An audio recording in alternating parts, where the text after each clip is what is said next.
بسم اللہ الرحمن الرحیم۔ السلام علیکم۔ میں ہوں آپ کا بھائی عباس ہمدانی۔ آپ دیکھ رہے ہیں جعفریہ ٹی وی۔ آج کا ہمارا موضوع ہے عریضہ پاک۔ دوستو، نیمہ شعبان کی صبح کو سارے شیعہ حضرات شہنشاہ امام زمانہ اجل اللہ فرج شریف کی بارگاہ اقدس میں عریضہ لکھتے ہیں اور اس عریضے کو دریا یا نہر یا کنویں میں ڈالتے ہیں۔ اس کے بارے میں ہمارا عقیدہ یہ ہے کہ ہمارا یہ عریضہ ان تک پہنچ جاتا ہے اور ہم یہ عریضہ پانی کے سپرد کرتے ہوئے سرکار حسین بن روح سلام اللہ علیہ جو تیسرے نائب خاص دے کو مخاطب ہو کر عرض کرتے ہیں کہ آپ کے بارے میں ہمارا عقیدہ یہ ہے کہ آپ زندہ ہیں، عند اللہ مرزوق ہیں۔ آپ ہمارا یہ عریضہ ہمارے شہنشاہ امام زمانہ اجل اللہ فرج شریف کی خدمت میں پہنچا دیں۔ دوستو، اس کے لیے شرط نہیں ہے کہ صرف تیسرے نائب کا نام لیا جائے، بلکہ چاروں نواب میں سے جس کا نام بھی لے کر عریضہ سپرد کیا جاتا ہے وہ اسے شہنشاہ امام زمانہ اجل اللہ فرج شریف تک پہنچا دیتے ہیں، اور جو بھی عریضہ ان کی خدمت میں پیش کرتا ہے وہ اسے اپنے ہاتھوں سے لیتے ہیں۔ اور ایسا نہیں ہے کہ ہمارے واپس آنے کے بعد دریا میں سے عریضہ نکالنے تشریف لاتے ہیں۔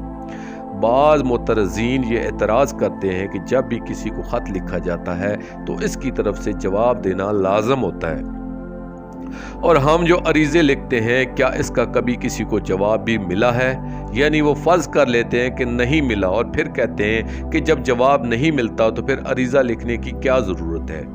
اس کا جواب یہ ہے کہ اس حقیقت سے کوئی انکار نہیں کر سکتا کہ ہر خط برائے تحریری جواب نہیں لکھا جاتا، بلکہ اکثر خطوط کسی نہ کسی کام یا مقصد کے لیے لکھے جاتے ہیں۔ اگر مقصد پورا ہو جائے تو اس سے خط کا جواب ہی تصور کیا جاتا ہے، اور اسی طرح ہم اپنے مشکلات شہنشاہ امام زمانہ اجل اللہ فرج شریف کی خدمت میں عرض کرتے ہیں، اور ان مشکلات کا حل ہو جانا ہی جواب تصور کیا جاتا ہے۔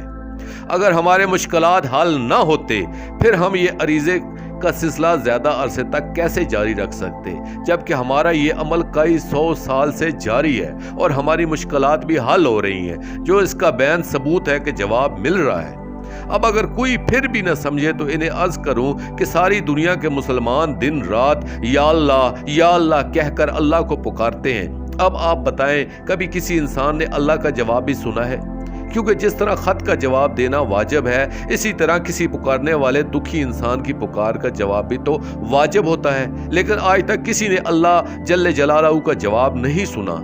حقیقت یہ ہے کہ اللہ جل جلالہ کا جو طریقہ جواب ہے وہی اس کے نمائندہ آخر اجل اللہ فرج شریف کا طریقہ جواب ہے، یعنی دونوں طرف سے حل مشکلات کی صورت میں جواب ملتا ہے اور اسی کو جواب تصور کیا جاتا ہے۔ کام ہو جائے تو تحریری یا صوتی جواب کی کوئی ضرورت باقی رہتی ہی نہیں ہے۔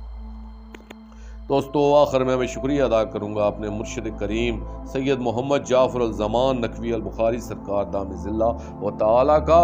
یہ مضمون میں نے ان کی کتاب مصباح شیعت سے پیش کیا ہے، اور آخر میں اپنے پاک شہنشاہ کی بارگاہ میں دعا کریں گے، الجل یا امان الخائفین، یا سفینۃ النجات، یا بلد الامین، اجل اللہ تعالی فرجک و صلوات اللہ علیکہ، یا ربا محمد و آل محمد صلی اللہ محمد و آل محمد واجل فرج آل محمد صلی اللہ علیہ وآلہ وسلم۔